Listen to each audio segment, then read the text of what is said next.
Watch out now!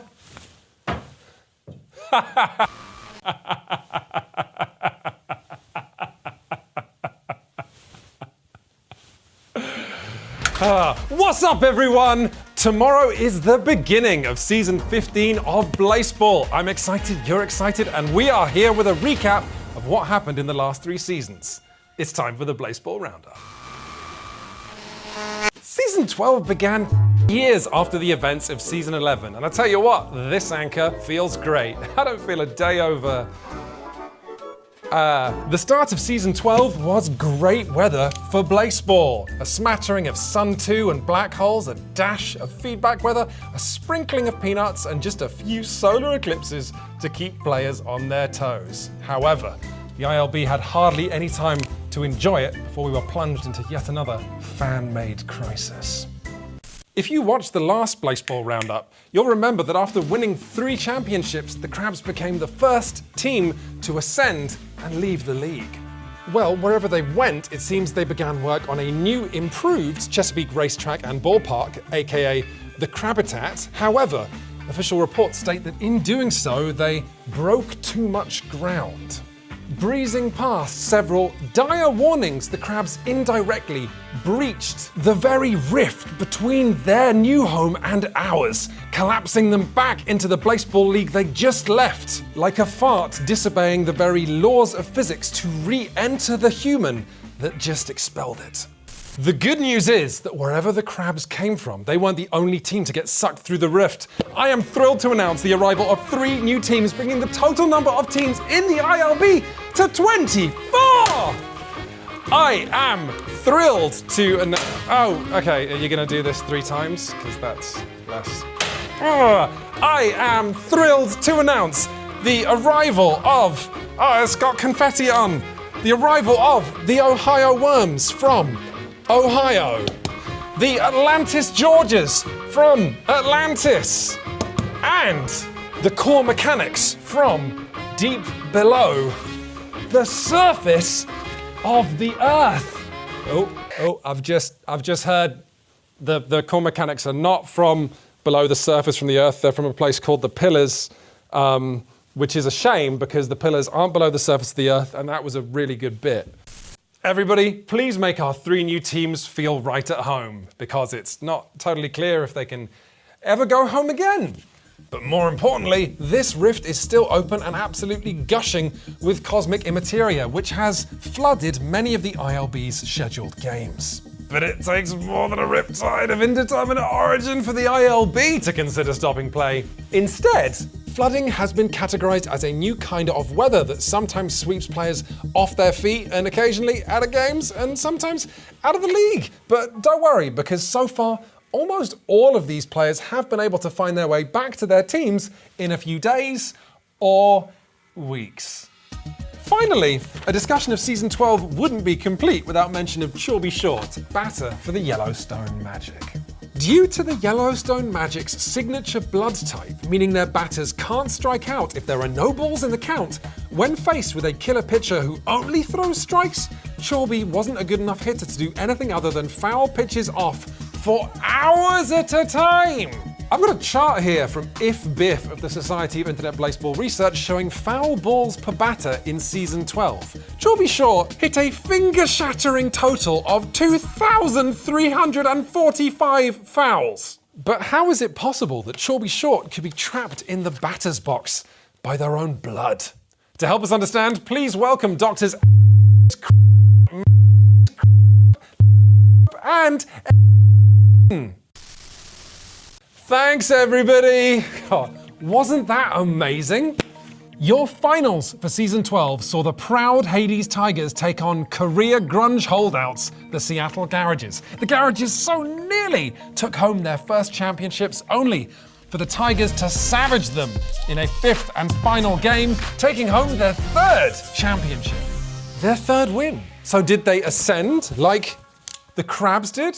Well, no. Clearly Ascension wasn't actually getting rid of teams, so instead, Blaseball's fans were given the option of voting on what would replace Ascension, and in a spine-tingling new development, It was decided that a team with 3 wins would now evolve into something a little closer to their namesake. In the blink of an eye, the Crabs gained the power of carcinization, and the Tigers gained a power that the league is calling ambush. I'm not going to get into it here, but both of those powers are super messed up. Blaseball fans were, however, able to immediately ignore these disturbing developments with the arrival of some much-needed retail therapy in Season 13.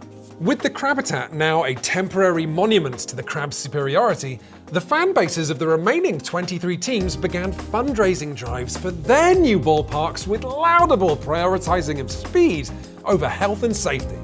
The New York Millennials rapidly erected the New York Arena, aka Batten Island. The Dallas Steaks rapidly raised the new George Foreman Stadium, aka the Steakhouse, and the Ohio Worms built, hang on, I want to get this right, the Wapakoneta Air, Space and Worm Museum and Ballpark, aka the Wormhole. However, when building these ballparks, each team was given a selection of prefabricated frames to choose from, and in one of the funniest accidents that this anchor has ever seen, no less than 6 teams chose the Loge prefab, utterly persuaded by a description that read, "Open air and easy access make this the perfect event space." What this meant in practice is that the Loge stadiums are completely open to the elements, leading to a terrific quantity of injuries. Pitcher Combs Estes of the Breckenridge Jazz Hands had maybe the worst season in Blaseball history thus far.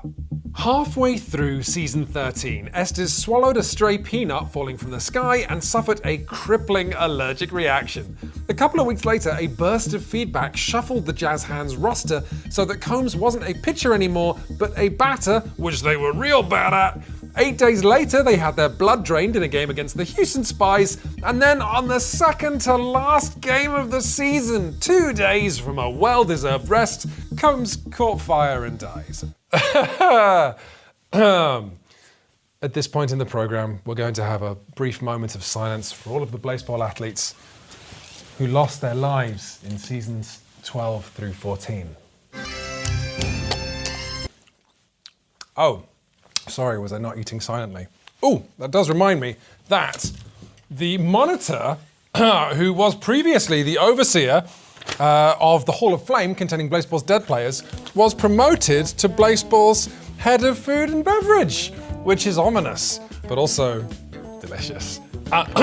So what else happened in Season 13? Well, there was one game where pitcher Montgomery Bullock took on opposing pitcher Montgomery Mullock. That was a real highlight. Oh, there was also a game between the San Francisco Lovers and the Hawaii Fridays where pitcher Yosh Carpenter pitched for both teams, with observers stating that Yosh just never left the pitcher's mound, although as yet we're uncertain whether this was a ripple in space-time or Yosh was just super confused. Now, your finals for Season 14 saw the really quite good now, actually, Los Angeles Unlimited Tacos take on returning champions, the Baltimore Crabs. And in a 3-game-to-0 shutout, the Crabs made of the Tacos to claim their 4th championship victory.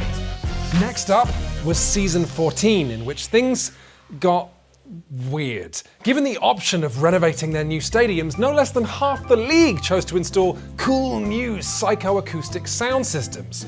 But these had a weird interaction with the cosmic entity known as the microphone, which is believed to be a kind of undying broadcast of deceased Blaseball player Wyatt Mason. Now, in the terrific burst of static that followed, every team that built one of these psychoacoustic sound systems found a copy of Wyatt Mason had been birthed or broadcasted, or if you prefer, birthcasted onto that team. But stranger still, when these duplicates of Wyatt Mason faced with one another in games, they would cancel one another out as if they had never existed. Which excitingly means I get to update my chart from last episode. In Season 13, the league went from 0 Wyatt Masons to 13 Wyatt Masons and is now down to 2 Wyatt Masons, which feels manageable. Oh, what's next? Ah yes, murder. I'm not sure it's murder, actually, but athletes are going missing in the ILB, and not for normal reasons like they got stuck in a peanut. In season 14, the ILB declared these athletes officially missing and declared the Kansas City Breath Mint Stadium, the Fresh Dome, and the Shoe Thieves Zone, Shoe Stadium, as active crime scenes. The ILB also empowered 2 athletes, known by the names Uncle Plasma and Liquid Friend, to investigate these cases. Although I should clarify, they can investigate the cases as and when their official ILB sanctioned games take them to those stadiums, if there is still time after the games. I feel safer already.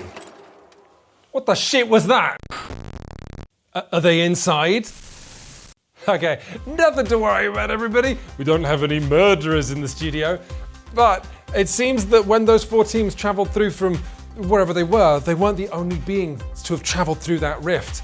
The Blaseball Roundup can now confirm the reports that packs of mindless, hungry beings the ILB has termed consumers are in fact attacking Blaseball teams and leaving prize athletes fractions of their former selves. The ILB has displayed incredible generosity and esprit de corps by equipping every Blaseball team with a device that blinks red when consumers are near. The red light first appeared next to the Hades Tigers, and so everyone had a great time joking it was a laser pointer. That is, until consumers showed up and absolutely Hades batter Nicholas Mora. More on this situation as it develops, which it might not develop at all. The consumers might just go away. Your finals for season 14 saw the Los Angeles Tacos this time take on the Canada Moist Talkers, and once again, the Canada Moist Talkers made wet burritos of the Tacos, locking them out 3-0, which leaves this anchor with the question for the Tacos. Is getting to the finals and now losing 3-0 now your thing? Because if so, that's hilarious. That has been your Blaseball Roundup, everybody. Now, let's hear from the teams.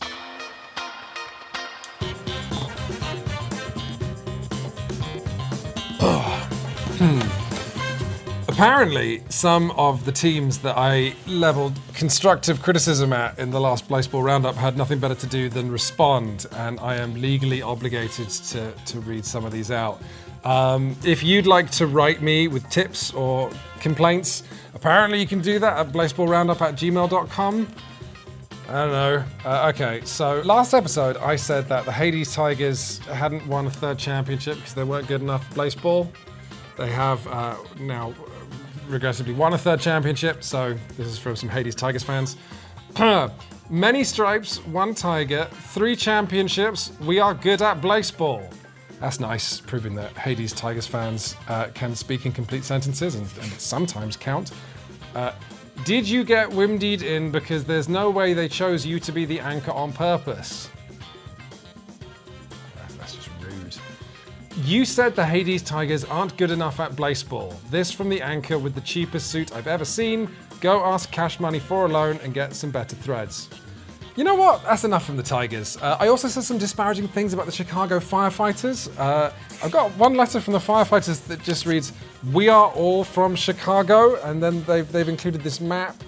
Apparently the red bit is Chicago and the blue bit is Lake Michigan, which is that's obviously wrong. Moving on, I also called the Philly... The camera's on!